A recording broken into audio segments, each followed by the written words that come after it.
This is Love Notes, daily devotions from Holy Trinity Lutheran Church. Grace and peace to you.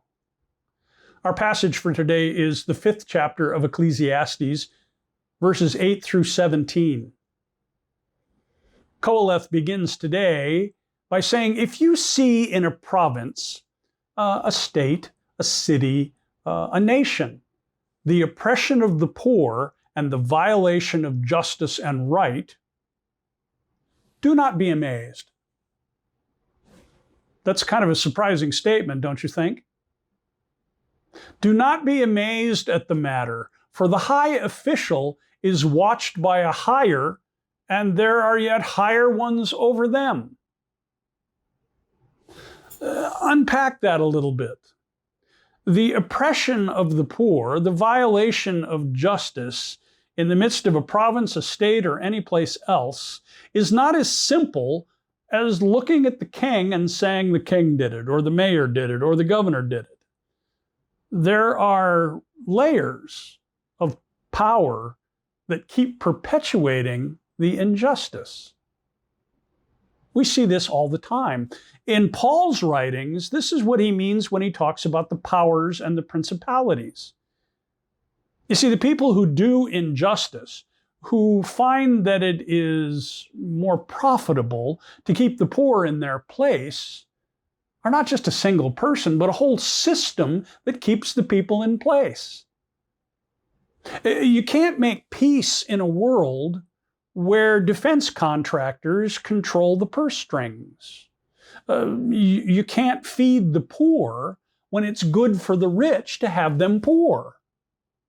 You see, it's a multi-layered, complex thing. And the writer of Ecclesiastes, Qoheleth here, knows that you should not be amazed by this, because there is this entire system that is keeping things unjust and keeping the poor poor and the rich rich.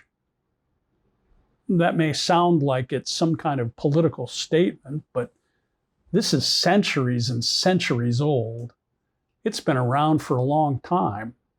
The principalities and powers that run the world are bigger than any one person who's in charge of something, because they're not really in charge. Then it says, but all things considered, this is an advantage for a land, a king for a plowed field. This is a weird kind of verse, and there's a lot of different ways to attack it.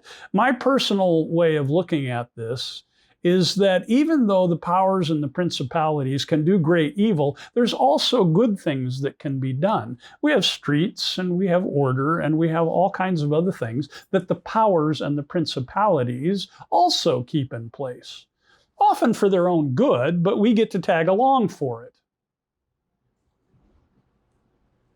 In verse 10, it says, the lover of money will not be satisfied with money. What does this have to do with what we just said? Well, you know what makes the world go round? It's money. Follow the money, and you will find the power. The lover of money will not be satisfied with money. It's an odd paradox. Nor the lover of wealth with gain. In other words, more is never enough. A rich person can never be rich enough. A wealthy person never wealthy enough. A lover of money can't have enough of it. A lover of any material thing can't have enough of it. We become obsessed and we become committed to that, and it becomes our God. It drives us. When goods increase, Qoheleth says, those who eat them increase. And what gain has their owner but to see them with his eyes? Sweet is the sleep of laborers, whether they eat little or much, but the abundance of the rich will not let them sleep. Notice what he's finding in his own experience here. Those who work, those who find blessing in the work that they do each and every day, will find their sleep sweet. But those who are dedicated to always having more and never having enough, the abundance of the rich will not let them sleep. They will lie in bed at night, trying to figure out who's trying to take their stuff and how they can get more of it.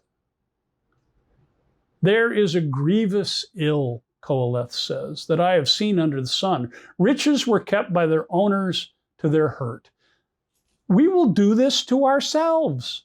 We will become so embroiled in the accumulation of things that it ends up hurting us. I recall more than one time sitting with people who are saying, I'm just afraid all the time, Pastor. I said, what are you afraid of?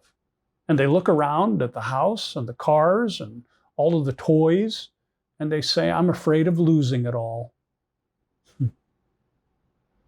So who's the tail and who's the dog?